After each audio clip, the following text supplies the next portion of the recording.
نوجوان لڑکی راستے میں کھڑی تھی اور یہ نظریں جھکا کے گزرنے لگا، تو اس نے آواز دے کے کہا حسب وعدہ تیرے لیے حاضر ہے۔ اس نے کہا خیر سے حضرت فاروق اعظم کا زمانہ ہے، ایک عورت مسجد نبوی میں نماز پڑھنے کے لیے جاتی ہے، راستے میں ایک نوجوان رستہ روک کے کھڑا ہوتا ہے اور راستے میں روزانہ کھڑا ہوتا ہے اور اس کی تیکھی نظروں کے تیر اس عورت کو بے چین کرتے ہیں۔ ایک دن رک کے یہ پوچھا کیا مسئلہ ہے؟ اس نے کہا کہ میں تمہارا چاہنے والا ہوں اور تمہیں حاصل کرنا میری زندگی کا سب سے بڑا مسئلہ ہے، اگر تم بولو تو آسمان سے تارے بھی توڑ لاؤں۔ اس نے کہا مجھے تارے نہیں چاہیے، میری ایک ہی خواہش ہے، اگر تم وہ شرط پوری کر دو تو پھر جو تم کہو گے میں اس کے لیے حاضر ہوں۔ اس نے کہا جلدی بولیے، میں ہر آرزو پوری کرنے کے لیے پھر ہاتھ بن جاؤں گا، مجنوں بن جاؤں گا۔ اس نے کہا میری لمبی چوڑی شرائط میں ایک ہی شرط ہے، 40 دن تک حضرت عمر کے پیچھے نماز پڑھنا،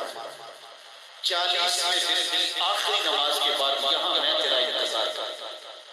اس نے کہا کہ یہ کون سا مشکل کام، 40 دن تک حضرت عمر کے پیچھے نمازیں چلتی، عمر کی قرات کا دل بدلتا۔ 40 دن کے بعد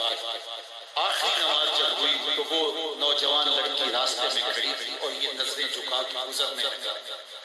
تو اس نے آواز دے کے کہا حسب وعدہ تیرے لیے حاضر ہے۔ اس نے کہا خیر سے کھڑی رہو، عمر نے دل کا تعلق رب سے جوڑ دیا،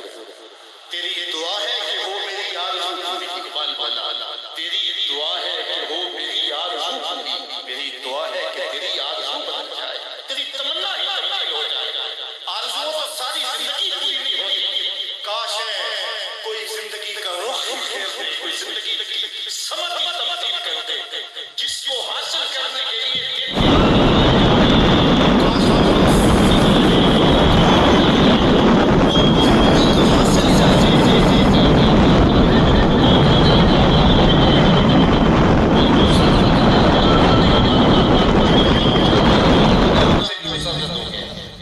تیسرا طبقہ وہ ہے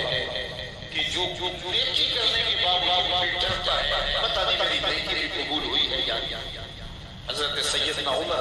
رضی اللہ تعالیٰ عنہ عید کے دن رو رہے تھے تو کسی نے روک کے کہا کہ آج تو خوشیوں بھرا دن ہے، روزوں کی تکمیل ہوئی، ہر بندہ عید منا رہا ہے اور آپ رو رہے ہیں، تو فرمایا کہ مجھے نہیں پتا کہ میں مقبولین میں سے ہوں یا مطرودین،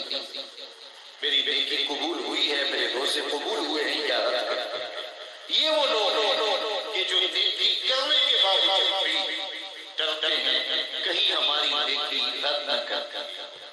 اللہ اکبر۔ حضرت حسن بصری رضی اللہ تعالی عنہ رو پڑے، کسی نے کہا حضرت کیوں روئے ہو؟ کہا اللہ کی بے نیازی سے ڈرتا ہے، کہیں ایسا نہ ہو کہ وہ میرے عمل قبول ہی نہ کرے اور مجھے جہنم میں ڈال بے نیازی سے ڈرتے ہوئے حضرت حسن بصری رو پڑے کہ اللہ تعالیٰ جل شانہ بے نیاز ہے، اس کو کوئی پرواہ نہیں ہے، تو کہیں ایسا نہ ہو کہ میرا سب کچھ جو ہے وہ رد کر دیا جائے۔ تو خوف سے، اللہ کی خشیت سے، اس کی بے نیازی سے ڈرتے ہوئے عمل صالح کرنے کے باوجود بھی ڈرتے ہیں، کہیں ایسا نہ ہو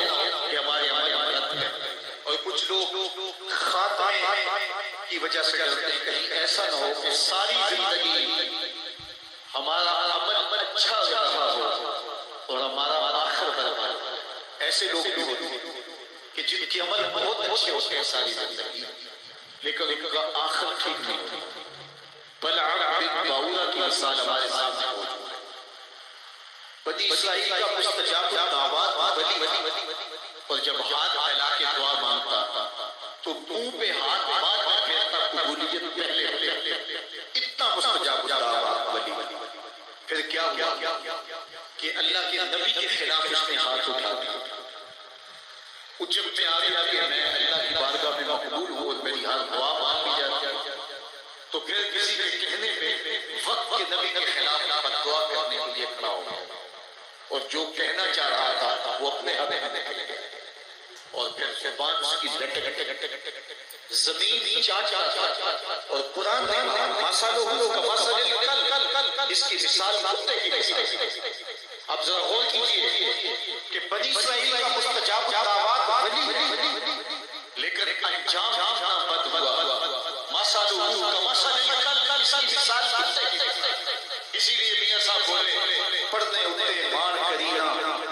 آنکھی میں پڑیا او جبار کہار ستاوے متا روڑ دے بے دودھ کڑے کتنے لوگ اس کمال پہنچے ہوتے لیکن انجام کمال اس کا ہے جس کا انجام ٹھیک ہو گیا رنگا رنگ سہیلیاں پرن کڑے پر پیا اس کا جانی جس کا سوچ حضرت ابو ملیکہ رضی اللہ تعالیٰ عنہ فرماتے ہیں بخاری کتاب الایمان میں یہ روایت ہے فرماتے ہیں میں 30 اصحاب رسول سے ملا حضرت ابو ملیکہ تابعی 30 اصحاب رسول سے ملا اور میں نے سب کو دیکھا ہے وہ اس بات سے ڈرتے تھے کہ ہمارا کہیں خاتمہ خراب ہے ہمارا آخر کہیں برباد خاتمہ بالخیر کا بہت زیادہ مسئلہ تھا میں اور آپ تھوڑا سا عمل کر رہے تو ہم بھول جاتے ہیں کہ نہ جانے ہمارے جیسا زمانے میں کوئی ہے فرماتے ہیں 30 اصحاب رسول سے ملاقات کی ہے لیکن وہ ڈر شرمایا کہ میری جانب سے ایک آیت بھی ہو تو اس کو آگے پہنچا اور جس نے جان بوجھ کر کسی حدیث کو میری جانب منسوخ کر دیا جبکہ وہ میں نے نہیں کہا تھا تو وہ اپنا ٹھکانہ جہنم میں تلاش کر آج کل سوشل میڈیا کے دور میں جو بھی آگے اس کو بڑھا دیتے ہیں کہ یہ حدیث رسول ہے بہت ساری ایسی چیزیں ہوتی ہیں جن کا حضور کے فرمان سے کوئی تعلق نہیں ہوتا ہے چیز اچھی ہے تو اس کو حضور سے منسوخ کر کے آگے کیوں بڑھایا جائے اگر وہ حضور کا فرمان نہیں ہے مختلف بزرگوں کے اقوال کو حضور علیہ السلام کے ساتھ منسوخ کر دیا جائے تو دیکھنا چاہیے کہ حضور علیہ السلام کا فرمان کیا ہے ظاہر ہے علم کسی صاحب علم کے پاس بیٹھ کر سیکھا جا سکتا ہے جو متقی ہو پرہیزگار ہو دیانت کے ساتھ بیان کرنے کا مزاج رکھتا ہے تو اس سے ہی دین حاصل کرنا چاہیے ہر ایک شخص سے تو ہمیں دین حاصل کرنے سے منع کیا گیا کہا یہ دین ہے اس کو ایسے ہی جس سے چاہو حاصل نہ کر لو اس کے لیے بھی ہمیں معیار دیا گیا اور بعض لوگ سوشل میڈیا کو اتنا معتبر سمجھ بیٹھے کہ وہاں جو ملے حالانکہ وہ بھی انسانوں نے ڈالا ہوا ہے اور لوگوں نے اپنے اپنے عقیدوں اپنی اپنی خواہشات کے مطابق وہاں جو بھی ڈال دیا تو اس کو ہم نے کہا کہ یہ جو ہے وہ درست ہے جبکہ زیادہ تر چیزیں وہاں درست نہیں بھی ہوتی تو اس لیے یہ بات ذہن میں رکھیں کہ حضور کی جانب کوئی چیز منسوخ کرتے ہوئے اس کا یقین ہونا چاہیے کہ یہ حضور علیہ السلام کا فرمان ہے رسول کریم صلی اللہ علیہ وآلہ وسلم نے ارشاد فرمایا جس شخص کی اللہ بھلائی کا ارادہ کر لیتا ہے اسے دین کا فہم عطا کر دیتا ہے دین کی سمجھ نصیب کر دیتا ہے اور پھر ارشاد فرمایا ایک وقت ایسا آئے گا لوگوں پر کہ جب اسلام کا صرف نام رہ جائے گا اسلام کا صرف نام رہ جائے گا باطن میں اسلام نہیں ہوگا روحوں میں اسلام نہیں ہوگا رویوں میں اسلام نہیں ہوگا طرز زندگی میں اسلام نہیں ہوگا معاشرت میں اسلام نہیں ہوگا ملکی قوانین میں عدالتوں میں اسلام نہیں ہوگا اسلام صرف نام کا رہ جائے گا ولا یبقى من القرآن الا رسم اللہ اکبر اور قرآن صرف رسم کے طور پہ رسم الخط کے طور پہ بڑے خوبصورت لکھے ہوئے کلمات تو مانگے لیکن کسی کے عمل میں قرآن کی تعلیمات کی جھلک دکھائی نہیں اللہ مسجدیں زیب و زینت کے لحاظ سے تو آباد لیکن ہدایت کے نور سے خالی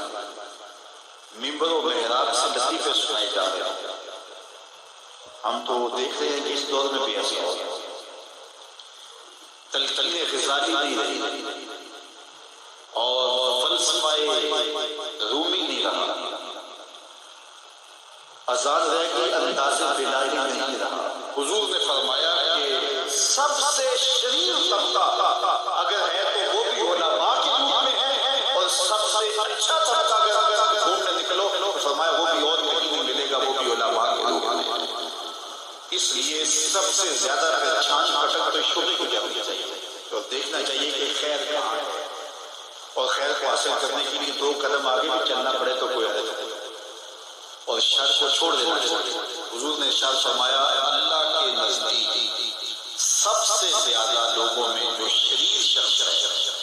قدر و منزلت کے لحاظ سے قیامت کے دن سب سے شریر شخص وہ